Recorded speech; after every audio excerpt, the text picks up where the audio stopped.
Thanks so much, Jason, and it's great to be here, great to be with all of you, great to be at Columbia University, and great to be at the Columbia Center for Global Energy Policy. I want to thank them for everything they're doing to advance the policy conversation on the most pressing global climate and clean energy issues.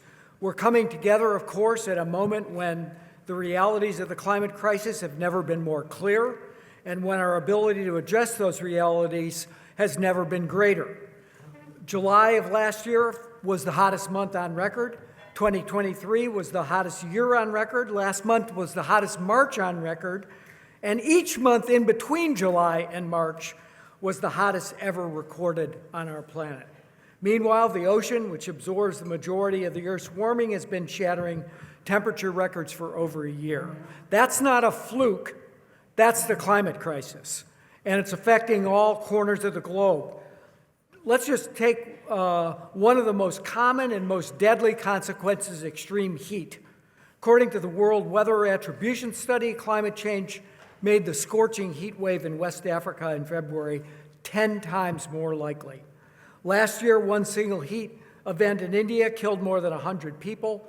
Iran hit a heat index of 152 degrees Fahrenheit, 67 degrees Celsius, nearing the limit of human survival. Here in the United States, Phoenix had 31 straight days of temperatures at or above 100 degrees Fahrenheit last summer, contributing to nearly 600 deaths. And in Europe, the fastest warming continent in the world, more than 61,000 people are estimated to have succumbed to record-breaking heat of 2022. These are not future projections. This is happening right now. The economic toll in developed and developing countries alike is staggering. Meanwhile, global emissions keep rising, reaching a record level last year. While it's true, and it is true, that we've made progress since Paris, we still have a lot more work to do to ensure a safe future for humanity. President Biden and Vice President Harris have taken on the climate crisis from day one by rejoining the Paris Agreement and making climate a top priority in international diplomacy. By mobilizing a whole-of-government approach to cutting carbon pollution across every sector, power, transportation, buildings, industry, agriculture, and forestry. And by passing the Inflation Reduction Act, the largest investment in climate and clean energy in history. The law is unleashing private sector deployment of clean energy while boosting innovation to develop the next generation of technologies that we absolutely need to get to net zero. In the time that the president has been in office, private companies have announced over $380 billion of new clean energy investments, and just since the IRA passed, over 270,000 clean energy jobs have been created across the nation. All in all, the Inflation Reduction Act, the bipartisan infrastructure law, and strong new emission reduction standards in power and transportation are putting America on a path to reach President Biden's climate goal of cutting our carbon pollution in half by 2030. Here in the U.S., we've backed up our ambition with action, and we need to see that all across the globe. New climate targets, nationally determined contributions in the parlance of the COP, or NDCs, are due to be submitted under the Paris Agreement early next year. Those NDCs need to be aligned with 1.5 degree world, and while ambitious NDCs are necessary, they're also not sufficient. They need to be backed up with domestic policies that spur innovation and accelerate deployment of clean energy in countries at all stages of development. Even as we invest in America to build a clean energy economy, and even as we work with our allies and partners to build more resilient, secure, clean energy supply chains, we have no intention of pulling the ladder up behind us. Every nation deserves the ability to build a clean energy economy that will protect its own citizens and support long-term growth. The ability to build industries that can innovate, that can scale and compete on a level playing field. The ability to participate fully in building a clean energy future that prevents the worst impacts of climate change and protects the most vulnerable communities. That's why the United States will continue to drive a virtuous cycle of innovation and investment that lowers the cost of clean energy technologies in a fair and transparent way, while at the same time we'll continue to use our public and private dollars to support countries embarking on their own clean energy transitions, as you just heard from our representative from Indonesia. And we'll continue to encourage multilateral institutions to make important reforms necessary to do the same. I'll have a little bit more to say about that. But even as we increase the investment at home and abroad, there's an elephant in the room, and that's what I want to talk to you about today. One that's producing a lot of emission, and that's global trade. We have to take a serious look at our international economic systems, including trade, and harness them for climate action. Our current global trading system was built to promote open and competitive markets, which it has done well, but it wasn't built to curb emissions. In fact, by many measures, global trade is a huge contributor to the climate problem. Emissions from shipping and aviation are a major factor, as you know. These emissions have received a lot of attention. They've been subject to a lot of productive international cooperation to reduce emissions through the production of sustainable fuels and electrification where possible. But we can't just look at how we move goods around the world. We have to look at what goods we're moving. And when you seriously account for the emissions embodied inside tradable goods, the emissions from the production processes that create the commodities and manufactured products that we buy and sell in the global market, then traded goods account for about 25% of all global emissions. To put it another way, if the global trade of goods was its own country, it would be the second largest carbon polluter in the world after the PRC. The United States alone imported over 1 gigaton of emissions from traded products just in the year 2019. That's the same amount of emissions we expect to reduce in 2030 thanks to the Inflation Reduction Act and bipartisan infrastructure law. This needs to change if we're going to get the climate crisis under control. Right now, our existing trade policies and the international rules that govern them don't pay enough attention to the emissions embodied in tradable goods. We don't have uniform standards or consistent, reliable data about embodied emissions. Global trading rules incentivize carbon leakage when manufacturing-related emissions from one country with stronger climate policies shift to a country with weaker policy. There's no penalty for what I call carbon dumping, where high emissions in production are exported back into countries with stronger climate policies. That's not just bad news for the climate, that's also bad news for competition, setting up a race away from robust, resilient, and diverse supply chains to those concentrated in countries with lax standards. We have a system where transparent, well-structured, targeted incentives to spur fair market development and private sector investment in clean energy are subject to challenge. Meanwhile, countries collectively spent $1 trillion to subsidize fossil fuels in 2022 alone, and those policies have proven nearly impossible to eliminate despite near consensus about the need to. Let me give you an example of what can happen when policy doesn't take sufficient account of embodied carbon in tradable goods. The U.S. used to be the world's largest producer of aluminum, but after decades of outsourcing and non-market behavior by some countries, only 4 primary aluminum smelters now remain in the U.S. Today, over half of the world's aluminum is made in China, where the average ton of aluminum produces 60% more emissions than it does in the U.S. That's a bad story for American workers who lost their jobs and the American communities that were hollowed out, but it's also bad for the world as a whole. Globally, aluminum production is substantially dirtier than it needs to be. It's what we call a race to the bottom. Our relatively cleaner industrial base shrunk while the emissions embodied in imports swelled.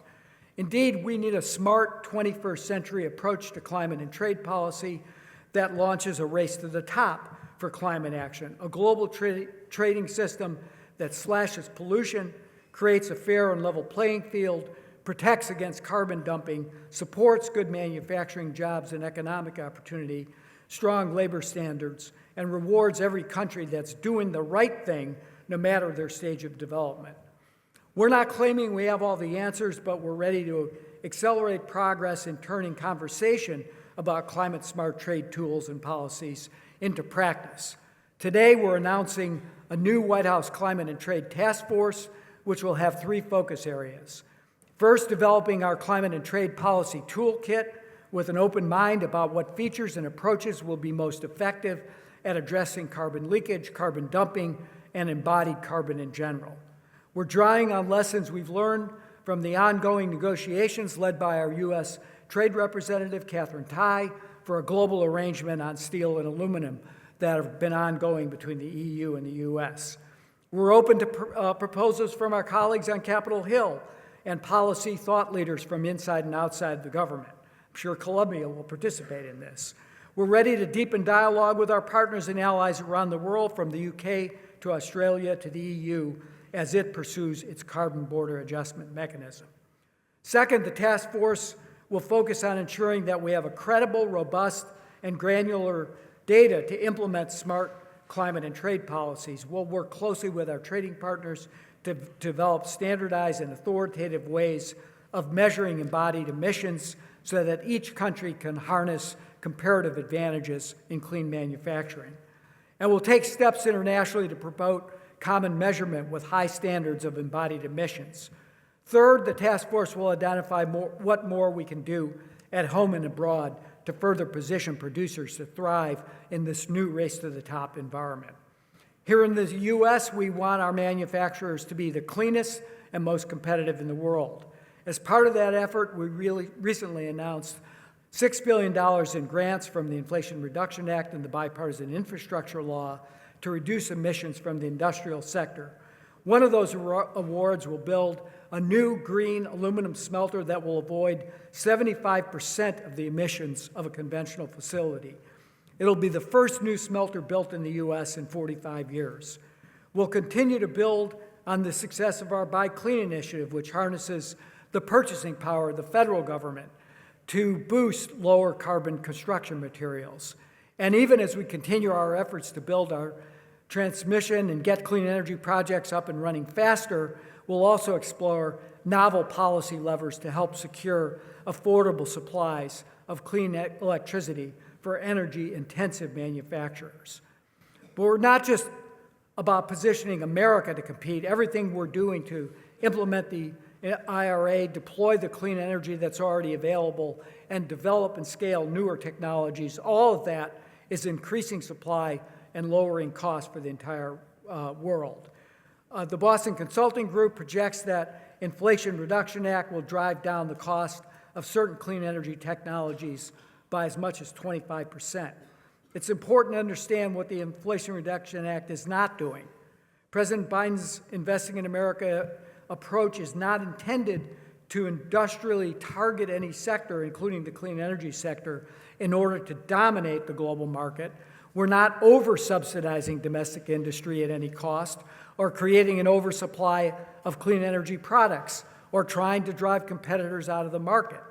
The fact that our transparent, well-structured, targeted incentives are now subject to challenge at the WTO by the People's Republic of China, which has spent decades engaged in non-market policies and practices that have distorted the global market for clean energy products like solar, batteries, and critical minerals, is really beyond ironic. Through the Inflation Reduction Act and other investments in clean energy, including strong support for R&D and demonstration, we're making clean energy technologies more accessible to more nations, speeding deployment and lowering emissions globally, all while creating high-quality production and encouraging high labor standards. The Rhodium Group found that for every ton of carbon pollution reduced at home because of the Inflation Reduction Act, will slash up to 2.9 tons of carbon pollution outside the United States. That's in large part because of how our investments will lower the costs for the next generation of technologies like clean hydrogen and electrolyzers. In addition to creating benefits outside our borders, we're supporting a range of international initiatives to support developing countries in securing the capital they need to decarbonize industry and invest in the clean energy future. At COP28 in Dubai, Vice President Harris launched the Clean Energy Supply Chain Collaborative, to work together with like-minded countries to create high-quality, secure, and diverse clean energy supply chains for several critical technologies, including batteries, electrolyzers, and sustainable aviation fuel. We also announced $568 million in new lending from Treasury through the Clean Technology Fund to support clean energy projects in eligible countries. Led by our Treasury Secretary Janet Yellen, the U.S. continues to support the important evolution of multilateral development banks, including the World Bank, to effectively tackle the 21st century global challenges like the climate crisis. This is being discussed this week at the spring meetings of the board in D.C. And as we approach COP29 at the end of this year, countries need to work together to set a new collective quantified goal to boost global climate finance, moving beyond the $100 billion goal set at previous COPs. We have the opportunity to reimagine that goal that's ambitious, realistic, and more effective in expanding the ecosystem of international, domestic, public, and private contributors.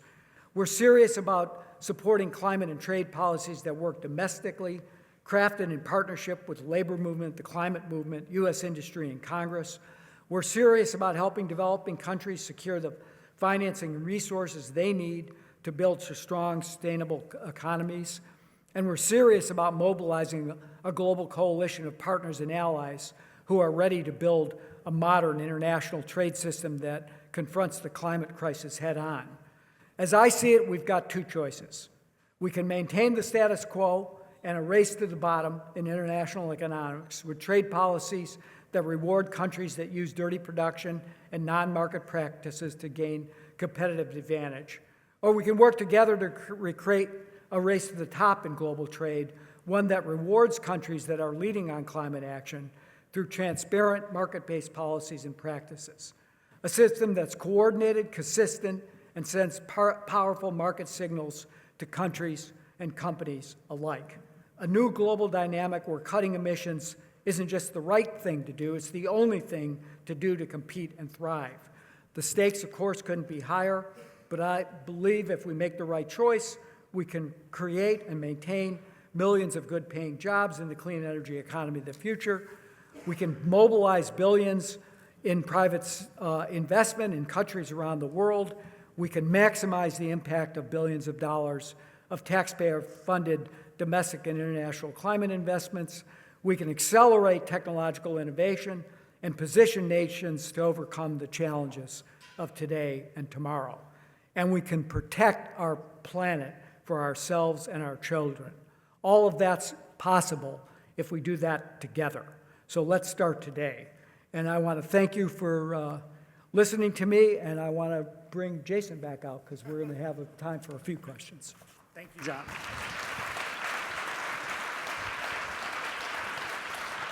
Thanks so much. As you said, we could talk for an hour. I could ask you questions about everything you just said and many more, but we only have a couple minutes. And maybe I'll stay on the trade topic. I'm really pleased to hear the focus on trade in your remarks. It's a really important area of research and focus for us at the Center on Global Energy Policy. We've been investing a lot in the capability at the intersection of trade, climate, the energy transition.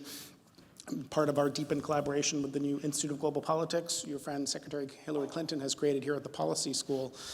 And there are a few different components of it. You talked about some.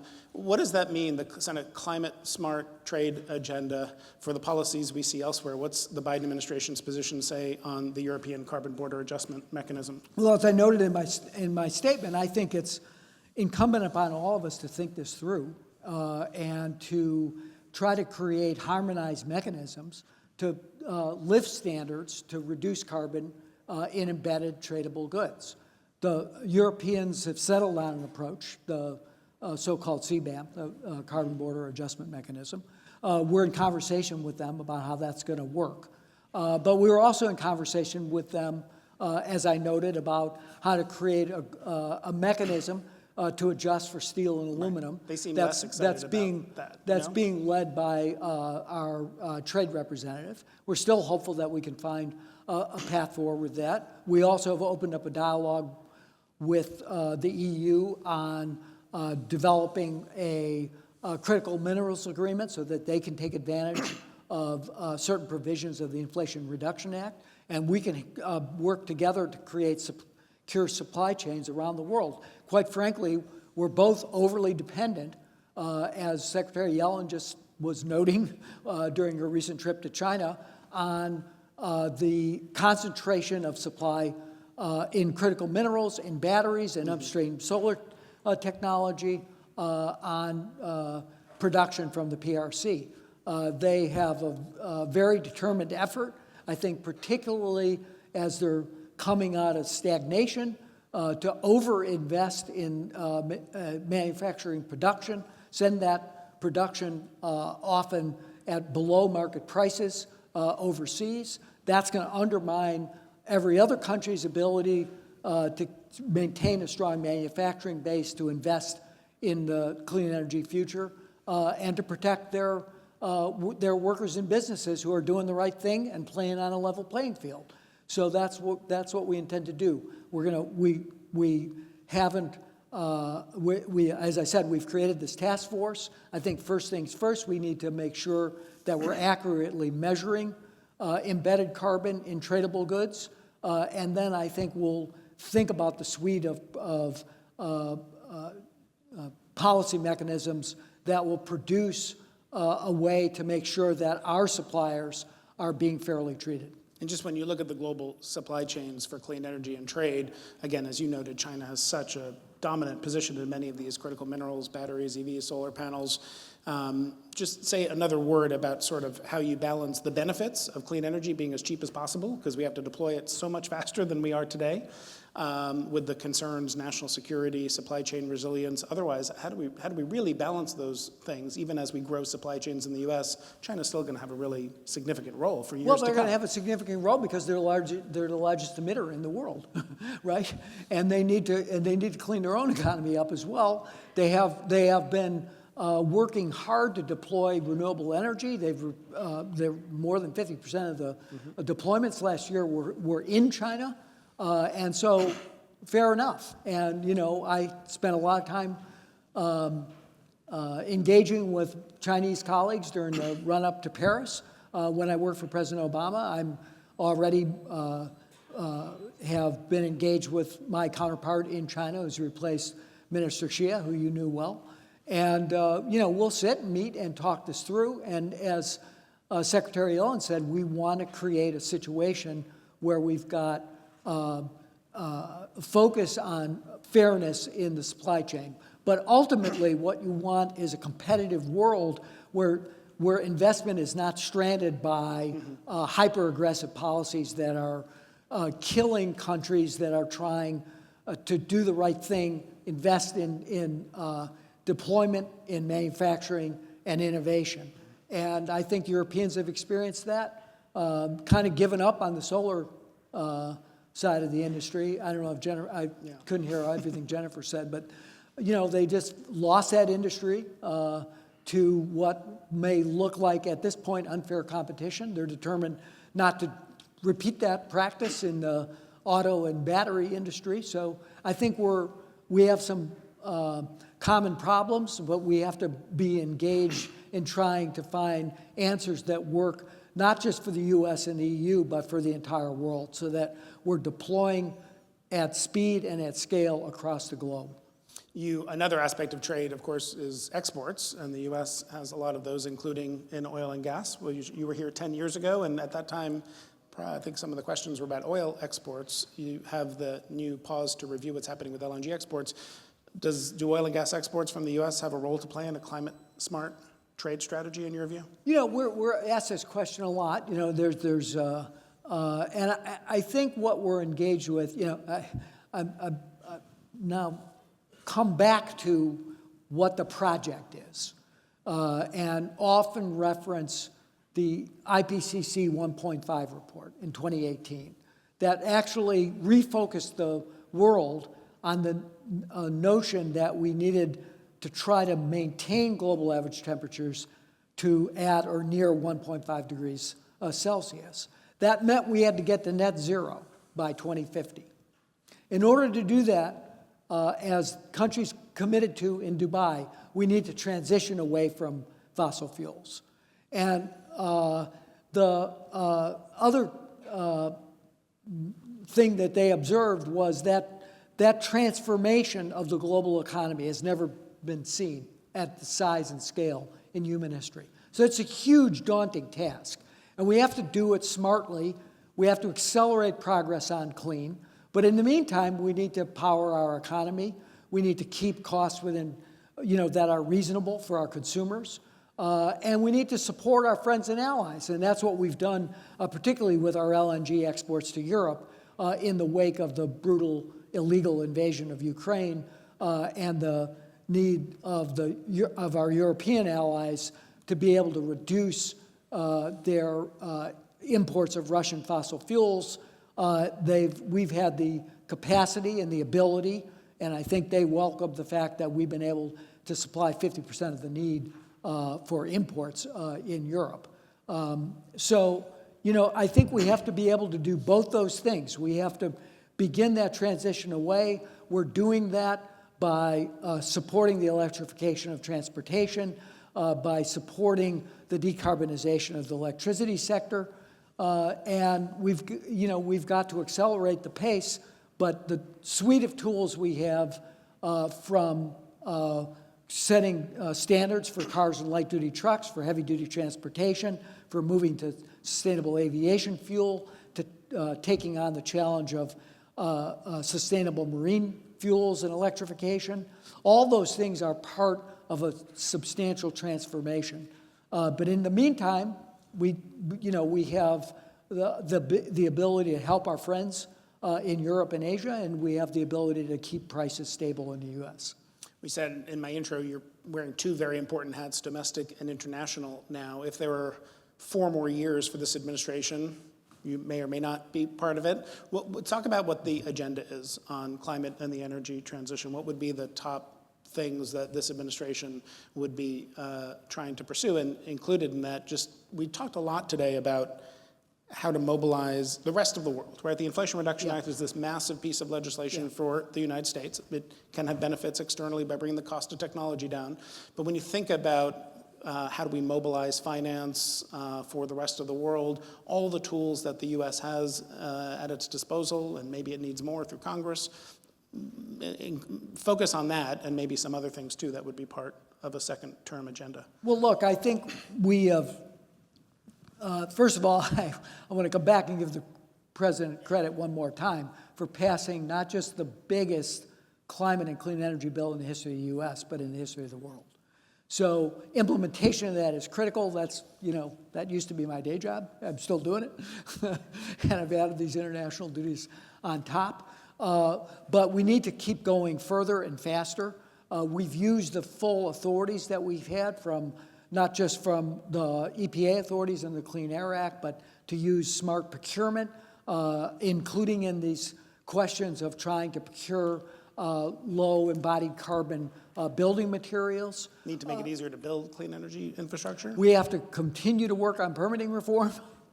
And we've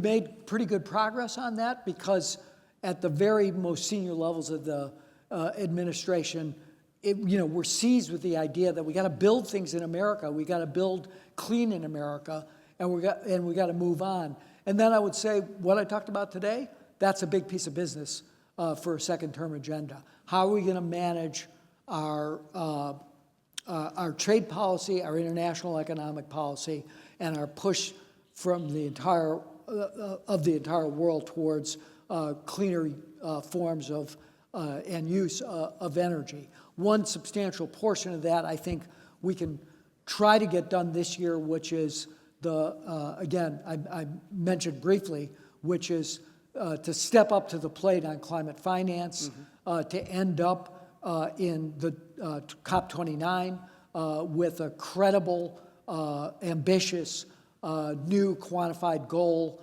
to provide climate finance that increases the number of contributors, brings in the private sector more forcefully, reforms the international financial institutions, That's really a critical piece of the global climate agenda this year, and hopefully we'll be successful in the run-up and through the Baku. Does that require Congress, what you just said, or that's something that? No, that's our COP negotiation. Right.